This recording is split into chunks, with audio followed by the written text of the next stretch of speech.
ফালা নুকিমু লাহু ইয়াউমাল কিয়ামাতি ওয়াজনা।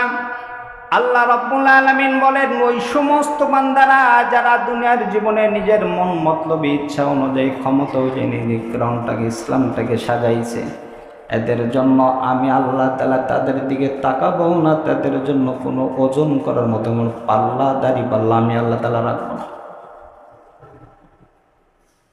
আল্লাহ আমাদেরকে বুঝদান করেন।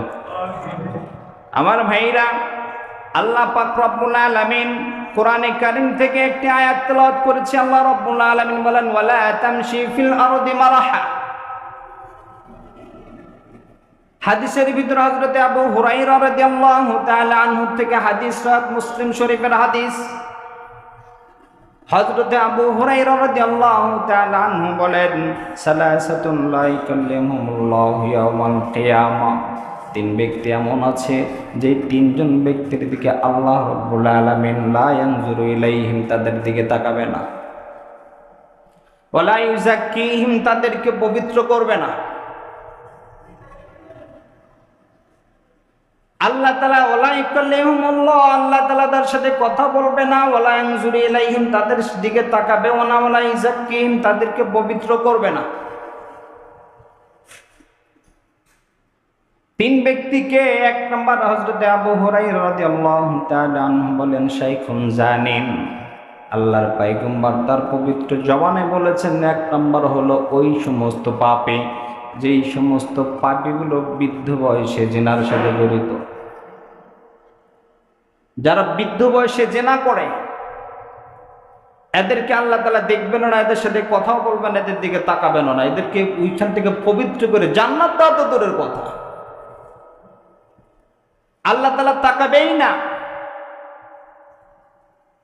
কিয়ামতের বিভীষিকাময় পরিস্থিতি কেমন হবে? মুহাম্মদ আরবি সাল্লাল্লাহু আলাইহি সাল্লাতু ওয়াস সালাম বলেন, কিয়ামতের ময়দান যখন কায়েম হয়ে যাবে, আল্লাহ রাব্বুল আলামিনের কুদরতে পাই আল্লাহর পয়গম্বর সিজদায় পড়ে যাবেন। 1 বছর 2 বছর নয়, 50,000 বছর পার হয়ে যাবে। আল্লাহর নাম রহমান গফফার। আল্লাহর পয়গম্বর বলেন, এমন অবস্থায় এমন ভাবে আমি আল্লাহ তাআলার প্রশংসা করব, নতুন নতুন শব্দ চয়ন করে আল্লাহ তাআলার প্রশংসা করা হবে। একটা সিজদায় 50,000 বছর কেটে যাবে।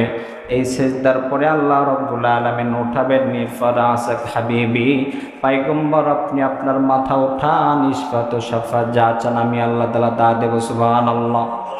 একটানা মানুষকে যারা থাকবে ওই সময় অনেক মানুষকে আল্লাহ তাআলা বিনা হিসেবে জান্নাত দিয়ে দিবেন। সুবহানাল্লাহ। সুপারিশের এটা এত দয়া।